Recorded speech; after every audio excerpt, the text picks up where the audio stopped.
सबसे पहले मैं आप और आपकी वसादत से नादरीन को ये बोलना चाहूँगा कि जो जे.एंड.के फॉरेस्ट डेवलपमेंट कॉरपोरेशन है, इसका एक इम्पॉर्टेंट जो मैंडेट है वो ये है कि हम लोगों तक कंसेशनल टिम्बर पहुंचा सके। अब लोगों तक हम इतनी ही लकड़ी पहुंचा सकते हैं जितनी हमें जंगल से लकड़ी मिलेगी। आप सबको पता होगा कि सुप्रीम कोर्ट ने जो ग्रीन फेलिंग है उस पर कंप्लीट बैन लगाया हुआ है।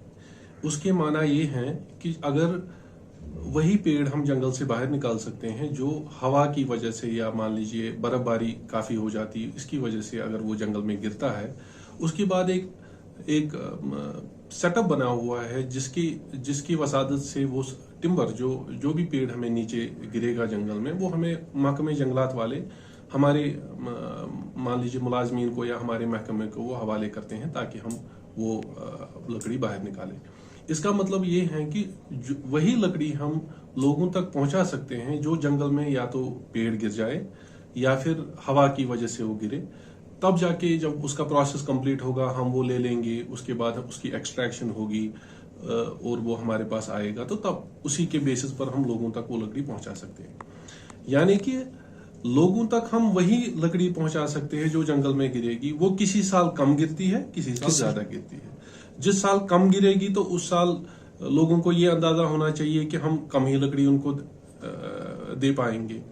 इस साल हमारे पास जैसे 11 जून के आसपास काफी हवा चली तो उसकी वजह से बहुत सारी लकड़ी जंगल में गिरी, तो हमें उम्मीद है कि अगले साल हम ज्यादा लकड़ी दे पाएंगे क्योंकि हमारे पास ज्यादा लकड़ी आई है। तो सबसे पहले लोगों को ये समझना चाहिए कि फॉरेस्ट कॉरपोरेशन लिमिटेड हाथ बंधे हुए हैं इस हवाले से कि हमारे पास कितनी लकड़ी जंगल में गिरती है। जितनी गिरेगी उतनी ही हम लोगों को दे पाएंगे, नंबर 1।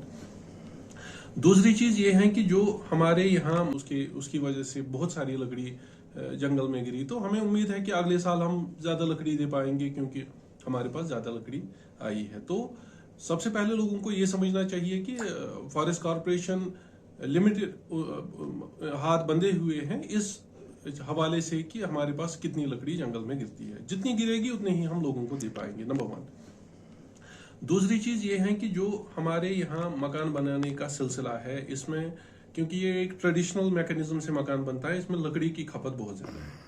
300 से 400 फुट तो आप एक एवरेज मकान का अंदाजा लगा लीजिए कि उसमें लकड़ी की जरूरत है। मैंने आपको पहले ही बताया कि जो कैपेसिटी है फॉरेस्ट कॉरपोरेशन की लकड़ी देने की, वो इस हवाले से मुतासिर होती है कि पीछे जंगल में कितनी लकड़ी गिरी है। तो हमेशा ये होता है कि हम लोग जितनी लोगों की जरूरत है लकड़ी की, उतना फॉरेस्ट कॉरपोरेशन नहीं दे पाएगा क्योंकि हमारी लकड़ी हम उतनी ही लकड़ी दे पाएंगे जितनी जंगल में गिरती है, ठीक है। तो दूसरी तरफ से लोगों की डिमांड बहुत ज्यादा है, हर कोई मकान बनाने में मसरूफ है, हर किसी को मकान बनाना ही बनाना है। तो उसकी वजह से हमारे पास दरख्वास्त बहुत सारे आते हैं।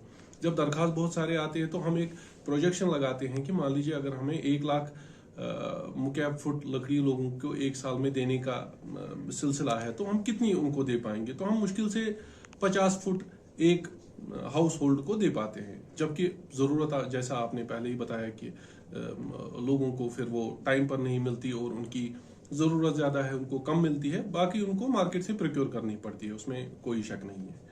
जहां तक इस साल का ताल्लुक है, इस साल हमने 1,03,000 मुकैब फुट लकड़ी लोगों को मुहैया कराई है।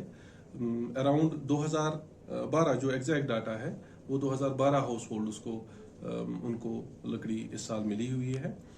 हमने काफी सारे लोगों को सैंक्शंस भी दी हुई है। हमारे पास अभी भी 2800 लोगों की बाकी है जिन लोगों को हमने सैंक्शन दी है, लेकिन उनको अभी तक लकड़ी नहीं मुहैया नहीं हुई है। जहां तक ये लोगों की शिकायत होती है कि उनको टाइम पर लकड़ी नहीं मिलती है, उसकी वजह ये है कि हम एक सिस्टम को फॉलो करते हैं जिसमें जिसकी सबसे ज्यादा पुरानी सैंक्शन होगी उसी को सबसे पहले लकड़ी मिलती है। तो एक क्यू बना है हुआ है, एक लाइन बनी हुई है। तो जिसने सबसे पहले सैंक्शन ली है हमसे, उसी को सबसे पहले लकड़ी मिलेगी। और इसमें लोगों को थोड़ा सा वेट भी करना पड़ता है क्योंकि मैंने आपको पहले ही बताया कि लकड़ी हम तभी दे पाएंगे जब जंगल से कुछ निकलेगा। रेट के हवाले देखिए, रेट गवर्नमेंट ने फिक्स किया हुआ है। जहां तक फर का ताल्लुक है, जिसको हम बुदलू लकड़ी यहाँ बोलते हैं, उसमें हमारे पास दो रेट है। एक जो सबसे गरीब से गरीब लोग यानी कि जो AAY कैटेगरी के लोग हैं उनको पर मुकैब फुट 280 रुपये लकड़ी मिलती है यहाँ फर या बुदलू की जब मैं बात करूं। बाकी जो कैटेगरीज है जिनको हम नॉन AAY कैटेगरी बोलते हैं तो उनको 476 रुपये पर मुकैब फुट लकड़ी मिलती है। कायरू अगर कभी हमारे पास हमारे डिवीजन में ज्यादा कायरू की अवेलेबिलिटी है नहीं, लेकिन मान लीजिए कि कभी आ भी गया तो AAY कैटेगरी वालों को वो 540 रुपये पर मुकैब फुट मिलता है, जबकि नॉन AAY कैटेगरी वालों को 918 रुपये पर मुकैब फुट मिलता है।